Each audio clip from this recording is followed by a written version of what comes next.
Hello everyone, this is the third video in the IoT Data Simulator tool series, and today we're gonna create our first simple session which will generate some portion of data on the fly. It means that this session won't be replaying any dataset, but it will generate data based on JavaScript function that we will provide. Let's open the UI which is available by the URL localhost 8090 if you are working on Windows 10, Linux or macOS, or by the IP address of your Docker machine plus port 8090 if you're working on Windows 7.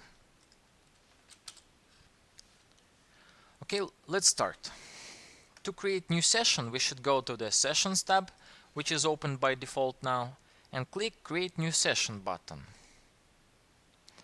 Since we'd like to create a session without dataset and schema, we skip this first select definition step. The next step is data producing options. Here we're gonna answer the question how often data will be generated via timer options. There are different timer types available out of the box. By default, tool proposes us to use interval timer.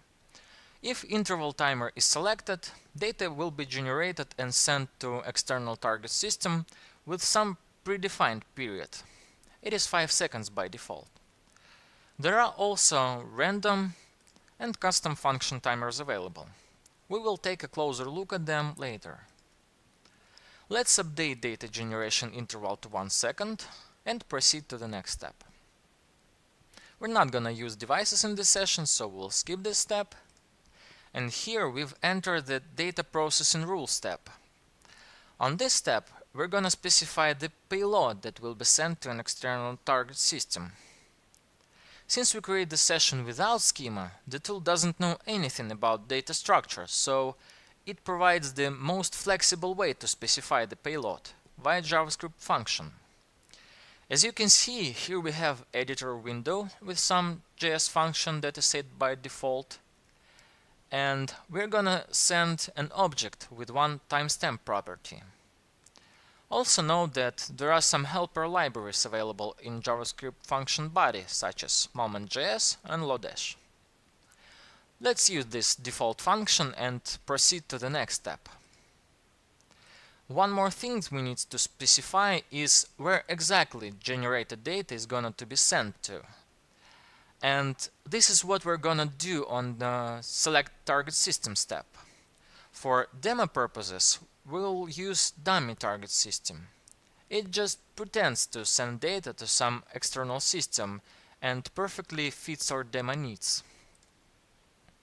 Later in this video series, we will show how to send data to some real external systems.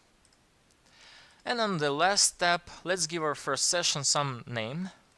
For instance, first session, and click Create Session button. So, as a result, our first session has been created. Let's run it and take a look at Session Console. You can see that it is working as expected. Data is being generated every second and consists of simple JSON object with timestamp property. Now let's try to update our session. For this, let's select an update option, skip data definition step. Let's select another timer type, random for instance. We're applying 1 to 10 seconds interval settings. On data generation step, let's add one more counter property to the payload. The counter property should be increased by 1 on every data message. This can be achieved by using state parameter in JS function. First, we should check if the counter property is present in the state parameter.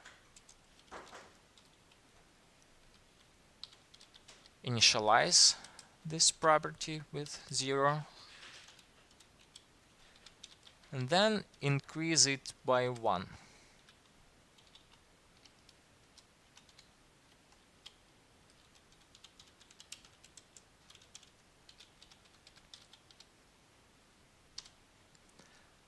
Now click Proceed and update session.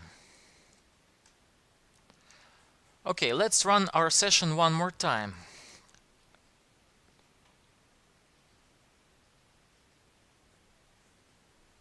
You can see that now data is being generated in some random interval and payload contains incrementing counter property. Such sessions without data definition schema are called schema-less sessions. They provide a maximum flexibility because you can process or generate data in any way you need via one JavaScript custom function. But in case of some more complex payload, it won't be so clear what exactly is going on there. IoT Data Simulator tool provides alternative to schema-less sessions called schema-based sessions. They provide more visibility regarding payload generation rules, and we're gonna take a look at them in the next video. That's it for now. Bye.